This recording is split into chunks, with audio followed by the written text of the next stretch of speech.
গত পর্বে তোমাদের সাথে আমিও ঘুরেছি শিলংয়ে, দেখে নিয়েছি সুন্দরী উমিয়ামকে। আজকে আমি তোমাদেরকে নিয়ে যাব মেঘালয়ের সেই জায়গাগুলোয় যা বহু ভ্রমণ প্রেমীদেরই প্রথম পছন্দের, ডাউকি ও মাওলিনংয়ে। তোমাদেরকে ভিডিওর শেষে দেব বেশ কিছু টিপস, যা তোমাদের পরবর্তী মেঘালয় ট্যুর প্ল্যানে প্রচুর সাহায্য করবে। সবার আগে বলি, আমি তোমাদের হোস্ট পল্লবী, আর সবাইকে জানাই ওয়েলকাম টু হামসফর টেলস। দ্বিতীয় দিনের শুরুতেই তোমাদের সবাইকে জানাই গুড মর্নিং। আজকে আমাদের মেঘালয় ভ্রমণের দ্বিতীয় দিন। যেমন ভিডিওর শুরুতেই তোমাদের বলেছিলাম, আজকে আমি প্রথমেই তোমাদেরকে নিয়ে যাব ডাউকি লেকে। ডাউকি শিলং থেকে মোটামুটি 3-3.5 ঘন্টার মতো দূরত্বে পড়ে, তাই তোমরা কিন্তু সকাল সকাল ব্রেকফাস্ট করেই বেরিয়ে পড়ো। এই যে গাড়িগুলো দেখছো, এরা সবাই কিন্তু শিলংয়ে ঢোকার জন্য দাঁড়িয়ে, তাই বেলা বাড়ার সাথে সাথে রাস্তায় কিন্তু ভালো জ্যাম হয়ে যায়।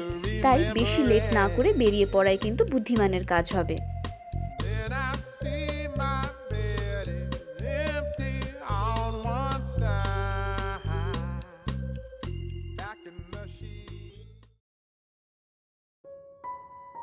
শিলং ছাড়িয়ে কিছুটা এগোতেই শহুরে জনপদ একদম গায়েব হয়ে গেল।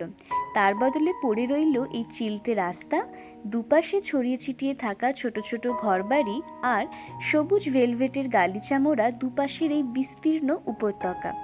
কে বলবে মাত্র আধ ঘন্টা আগেও আমরা ছিলাম ঝাঁ চকচকে শিলংয়ে। এখানে মাঝে মধ্যেই রাস্তার অবস্থা কিন্তু বেশ খারাপ, ফলে ভালোই ঝাঁকুনি খেতে হয়। তবে দুপাশের সৌন্দর্য এত বেশি, এই ঝাঁকুনি তোমরা খুব একটা মালুম পাবে না, এটা কিন্তু শিওর। এখন যদিও সকালবেলা, কিন্তু আকাশের মুখ দেখে মনে হচ্ছে প্রায় সন্ধে হব। মাঝে মধ্যে বৃষ্টির 2-4 ফোঁটা পড়ছে, আর দেখতে দেখতেই এরকম দুপাশের রাস্তা ঘন কুয়াশাতে ঢেকে গেল। কুয়াশা এত বেশি যে রাস্তার দুপাশের যে সবুজ উপত্যকা তার প্রায় পুরোটাই গায়েব হয়ে গেল। একটু ভয়ই করছিল বলতে গেলে, একেবারে গাড়ির সামনে প্রায় কিছুই দেখা যাচ্ছে না। অবশ্য এখানে সব গাড়ি চলে ফগ লাইট জ্বালিয়ে, তাহলেও এরকম পরিস্থিতিতে গাড়ি চালানোটা কিন্তু বেশ রিস্কি। অনেকটা রাস্তা কুয়াশার মধ্য দিয়ে কাটানোর পরে অবশেষে আমাদের ট্রাভেলার এসে দাঁড়ালো এই কাবরি ওয়ার রিসর্টে। এতটা রাস্তা চলার পরে আমাদেরও একটু ব্রেক দরকার হয়ে পড়েছিল। ভিতরের অ্যাম্বিয়েন্সটা সত্যি খুব সুন্দর আর খুব কোজি। একদম পাহাড়ের কোলের উপরে অবস্থিত এই রিসর্টটা। তোমরা চাইলে এখানে নাইট স্টেও করতে পারো, আরও তথ্য আমি দিয়ে দেব ডেসক্রিপশানে। ডাউকি পৌঁছতে আর আমাদের মোটামুটি 20 মিনিট মতো লাগবে। এখন আমরা দাঁড়িয়ে আছি নংসিখান ডাউকি রোডের একটা জায়গাতে। নামটা আমার তো মনে হচ্ছে অবশ্যই আমি ভুল উচ্চারণ করলাম, আগে থাকতে ক্ষমা চাইছি সেই জন্যে। আর রিসর্টটার নাম হচ্ছে কাবরি ওয়ার রেস্টুরেন্ট। তো রিসর্টটা ভীষণ সুন্দর, আমি আপনাদের দেখাচ্ছি রিসর্টটা কেমন। আপনারা এখানে চাইলে একটু রেস্টরুম ব্রেক, চা কফি ব্রেক সবটাই কিন্তু নিতে পারবেন। আর সিনারিটা আমার পিছনে দেখতেই পাচ্ছেন, ভীষণ সুন্দর। রিসর্টের পিছন দিক দিয়েই বয়ে চলেছে এরকম ছোট একটা ঝর্ণা। সত্যি মেঘালয় সফরে এরকম কতগুলো যে ছোট বড় ঝর্ণা আমরা দেখলাম, আর আরও কতগুলো যে দেখব তার ইয়ত্তা নেই। এত কুয়াশা যে দূরের বাড়ি আর রিসর্টগুলো প্রায় মেঘের মধ্যেই মুখ লুকিয়ে ফেলেছে। তোমাদেরকে বলবো, যদি তোমরা আমাদের মতোই কাবরি ওয়ার রিসর্টে থামো, তাহলে পিছনের এই ব্যালকনিটা দিয়ে চলে এসো নিচের ভিউ পয়েন্টে। যদি লাক ভালো থাকে তাহলে তোমরা এখান থেকে নিচের সবুজ উপত্যকার দুর্দান্ত একটা ভিউ পাবে। যদি পুরোপুরি ক্লিয়ার ভিউ নাও পাও, তাহলেও এই বৃষ্টি ভেজা উপত্যকা দেখতেও কিন্তু খুব সুন্দর লাগবে। এরপরে আবার আমরা রওনা দেব ডাউকির উদ্দেশ্যে। এই সিঁড়ি দিয়েই আমরা নেমেছিলাম, এবার এই সিঁড়ি বেয়েই আবার উপরে ওঠার পালা। বৃষ্টি কিন্তু বেড়েই চলেছে পাল্লা দিয়ে। ছোট বড় লোহার সাঁকো পেরিয়ে অবশেষে আমাদের গাড়ি এসে পৌঁছালো ডাউকি নদীর প্রবেশপথে। এখান থেকেই বাগানের মধ্যে দিয়ে আমাদেরকে যেতে হবে নদীর একদম সামনে। গাড়ি কিন্তু কখনোই আপনাকে নিয়ে যেতে পারবে না ডাউকির একদম সামনে পর্যন্ত। গাড়ি থামবে বড় রাস্তাতেই। সেখান থেকে কয়েক ধাপ সিঁড়ি পেরিয়ে তারপরে এই বাগানের ভিতর দিয়ে হেঁটেই আপনাদেরকে পৌঁছতে হবে ডাউকি পর্যন্ত। বাগানের ভিতরেই আপনারা পেয়ে যাবেন প্রচুর খাওয়ার দোকান, জলের দোকান আর রেস্টরুমও। ডাউকিতে যাওয়ার আগে তাই পুরোপুরি নিজেদেরকে রিচার্জ করে নিন।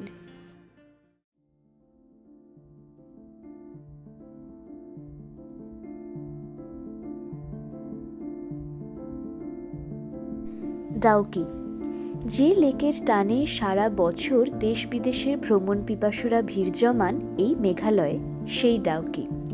শুনেছি এই লেকের জল নাকি ক্রিস্টাল ক্লিয়ার, তবে জানি না এই বর্ষার দিনে কতটা সেই ক্রিস্টাল ক্লিয়ার জল আমরা দেখতে পাবো। তবে এটা বলতে কিন্তু বাধা নেই, শুধু পার থেকেই এই লেকের সৌন্দর্য যা চোখে পড়ল তাতে বলতেই হয় আমাদের এখানে আসা সম্পূর্ণ সার্থক।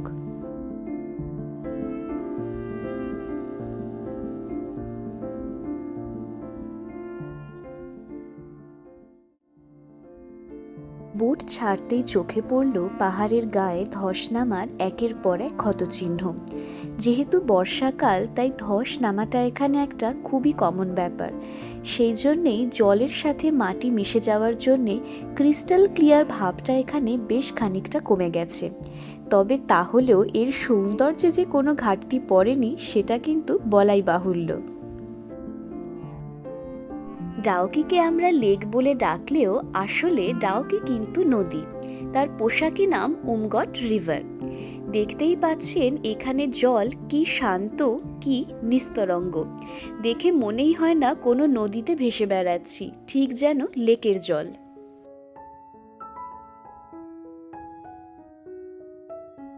মাঝখান দিয়ে এঁকে বেঁকে বয়ে চলা স্রোতস্বিনী ডাউকি, আর তাতেই এসে মিশেছে নাম না জানা ছোট বড় হরেক রকমের ঝর্ণা।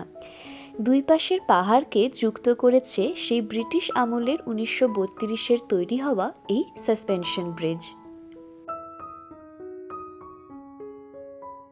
ডাউকিতে আমাদের নৌকা বিহারের মাঝেই এবার তোমাদেরকে বলে রাখি জরুরি কথাগুলো। এখানে এক একটা বোটের ভাড়া পড়ে 900 টাকা করে। মাঝি বাদ দিয়ে এক একটা বোটে তোমরা মোট 3 জন করে উঠতে পারবে। তার থেকে বেশি কিন্তু এখানে মোটেই ওনারা উঠতে দেন না। মোটামুটি 1 থেকে 1.5 ঘন্টার সময় নিয়ে ডাউকির যতটা দেখানো সম্ভব ওনারা ঘুরিয়ে দেখান।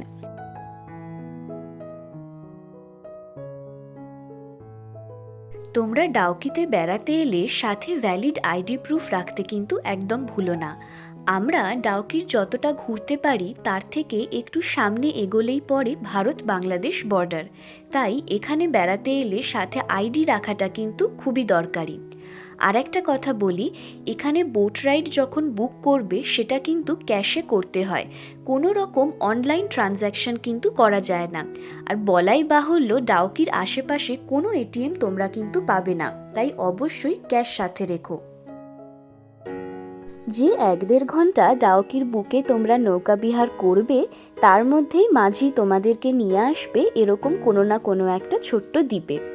এই দ্বীপগুলোতে ছোটোখাটো কয়েকটা চা, কফি, ম্যাগির দোকান থাকে, সেখান থেকে তোমরা টুকটাক কিছু খেতে পারো। আবার বৃষ্টি চলে এলে সেই দোকানের ছাউনিতে বসে মাথাও বাঁচাতে পারো।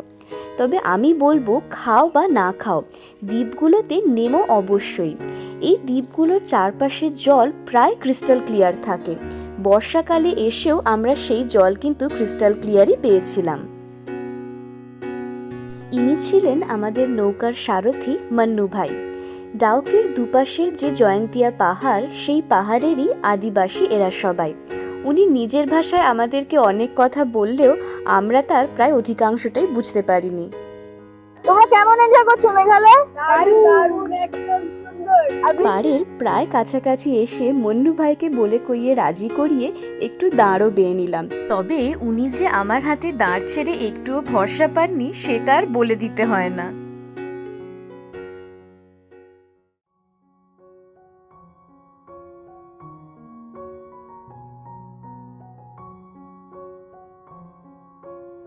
ডাউকির ভালোবাসার রেশ কাটতে না কাটতেই আবার আমাদের গাড়ি থামলো আর এক জায়গাতে।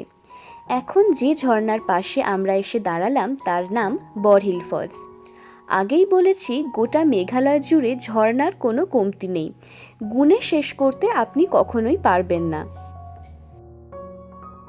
সিমসাং নদী থেকে নেমে আসা এই বরহিল ফলসকে সবথেকে ভালো এনজয় করা যায় এই ব্রিজের উপর দাঁড়িয়েই। ব্রিজের তলা দিয়ে বরহিল ফলস প্রচণ্ড গতিতে প্রচুর জলরাশি নিয়ে বয়ে চলেছে। তারপরে তার নাম হয়েছে বরহিলস রিভার। লোককথা অনুযায়ী কোনো একজন অসীম সাহসী গারো যোদ্ধার নামেই নাম দেওয়া হয়েছিল এই বরহিল ফলসের। একটু আগের বৃষ্টির পরে আকাশে আর এক কুচিও মেঘ নেই। সেই সোনালি আলো বরহিল ফলসের জলের উপরে পড়ে রূপোর মতোই ঝিলিক দিচ্ছে, আর দূরে দেখা যাচ্ছে বাংলাদেশের বর্ডার। চিরপরিচিত দুই দেশ, ভারত আর বাংলাদেশ, তাদের মাঝখানের এই কাঁটাতারের বেড়াও চিরকালীন। একই জমিকে শুধু এই কাঁটাতারের বেড়া ভাগ করে ফেলেছে দুভাগে। এখন আবার আমাদের গাড়ি ছুটে চলল তার নতুন গন্তব্য মাওলিনং ভিলেজের উদ্দেশ্যে। এখানে বলি, ডাউকি থেকে বরহিলস পৌঁছতে আমাদের সময় লেগেছিল আধ ঘন্টা মতো, আর বরহিলস থেকে মাওলিনং পৌঁছতে সময় লাগবে প্রায় পৌনে 1 ঘন্টা মতো। ডিস্টেন্সটা প্রায় 20 কিলোমিটার। আমরা এখন এসেছি মাওলিলং ভিলেজে। এটা হচ্ছে এশিয়ার ক্লিনেস্ট ভিলেজ। আর জায়গাটা যে সত্যি কত পরিষ্কার সেটা কিন্তু আপনারা চারপাশটা দেখলেই বুঝতে পারবেন। জায়গাটা অসাধারণ। যেখানে মানুষ থাকে সেই জায়গাটাও যে এত পরিষ্কার হতে পারে সেটা এখানে না এলে কিন্তু অসম্ভব ব্যাপার ধারণা করা।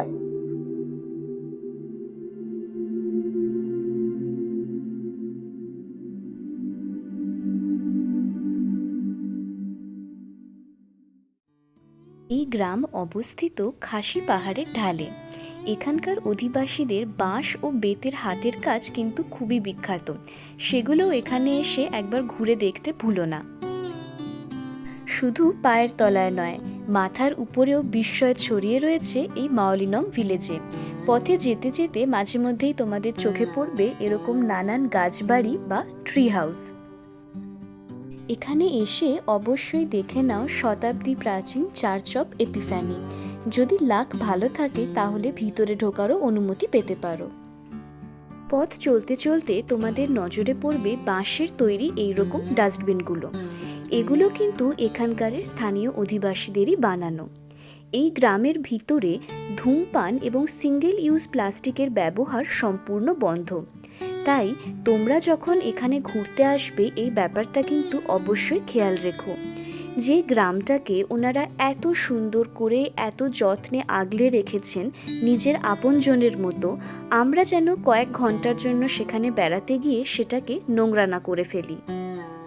এই গ্রামের ভিতরে পেট্রোল বা ডিজেল কোনো গাড়িরই প্রবেশের অনুমতি নেই। তাই আমাদেরও ট্রাভেলারদেরকে বিদায় জানাতে হলো গ্রামে ঢোকার মুখেই। পার্কিংয়ের জন্যে প্রতি গাড়ি পিছু এখানে খরচ হয় 400 টাকা। ভিডিওর শুরুতেই বলেছিলাম তোমাদেরকে কয়েকটা টিপস দেব। আসলে এই ভুলগুলো আমরা এখানে করেছিলাম আমাদের ঘোরার সময়, তাই তোমরা যাতে না করো সেই জন্যই কথাগুলো বলা। যদি সত্যিই তোমরা মাওলিনংয়ের সৌন্দর্যকে উপভোগ করতে চাও তাহলে একটা রাত তোমাদেরকে এখানে কাটাতেই হবে।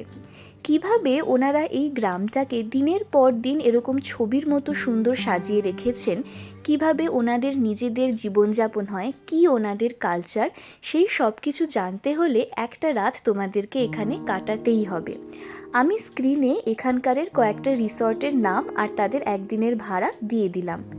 যদি তোমরা এখানকারের কালচার সম্পর্কে জানতে আগ্রহী থাকো তাহলে নভেম্বর মাসেও আসতে পারো।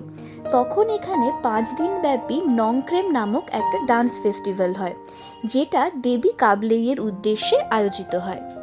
চলো এবারে মাওলিনং ছেড়ে আমরা রওনা দিই আমাদের পরবর্তী গন্তব্যের উদ্দেশ্যে। মাওলিনংকে বিদায় জানাতে একটুও ইচ্ছা করছিল না, আর সেটাই ছিল আমাদের একটা মস্ত বড় ভুল। কি ভুল সেটা ভিডিওর আরেকটু পরেই তোমাদেরকে দেখাচ্ছি। আমরা চলে এলাম আমাদের শেষ গন্তব্য রিওয়াই লিভিং রুট ব্রিজকে ঘুরে দেখতে।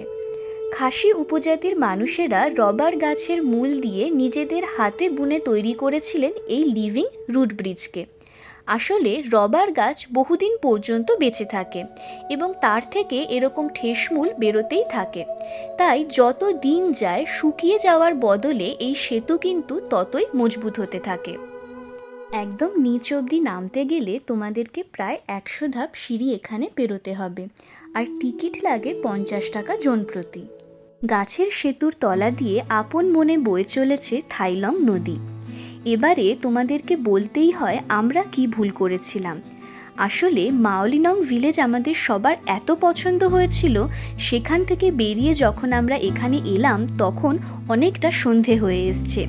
এই জায়গাটাকে দিনের আলোয় কেমন লাগে সেটা আর এই যাত্রায় আমাদের দেখা হলো না। যদিও রাত্রিবেলার একটা অসাধারণ সৌন্দর্য আমরা দেখেছিলাম, যেটা প্রায় অধিকাংশ পর্যটকই দেখতে পান না। তার একটা স্টিল ফটো তোমাদের সাথে শেয়ার করলাম স্ক্রিনে। তবে দিনের আলোয় জায়গাটাকে এইরকম লাগতো। আশা করব দিনের বেলার এই রূপ দেখার লোভেই খুব তাড়াতাড়ি আবার ফিরে আসতে পারবো মেঘালয়ে। এখানে বলি টিপস নাম্বার 2, সবথেকে ভালো হয় যদি তোমরা মাওলিনং ভিলেজে একটা দিন স্টে করে সেখান থেকে পরের দিন এখানে ঘুরতে আসো, বা মাওলিনং যাওয়ার আগে যদি তোমরা এই লিভিং রুট ব্রিজকে দেখে নাও। এই জায়গাটা কিন্তু সন্ধে 5টার পরে বন্ধ হয়ে যায়। আমরা অনেক বলে কয়ে নিচে নামতে পেরেছিলাম, তাই বলি আগে এই জায়গাটাই ঘুরে যেও। আশা করি মেঘালয় ভ্রমণের আমাদের এই দ্বিতীয় পর্ব আপনাদের সবার খুব ভালো লেগেছে। ভালো লাগলে অবশ্যই লাইক করবেন, কমেন্ট করে আমাদেরকে জানাবেন কেমন লাগলো। আর পরবর্তী সব ভিডিও দেখার জন্য চ্যানেলটিকে সাবস্ক্রাইব করতে ভুলবেন না। আবার দেখা হবে মেঘালয় ভ্রমণের তৃতীয় পর্বে। সবাই খুব ভালো থাকবেন, সুস্থ থাকবেন।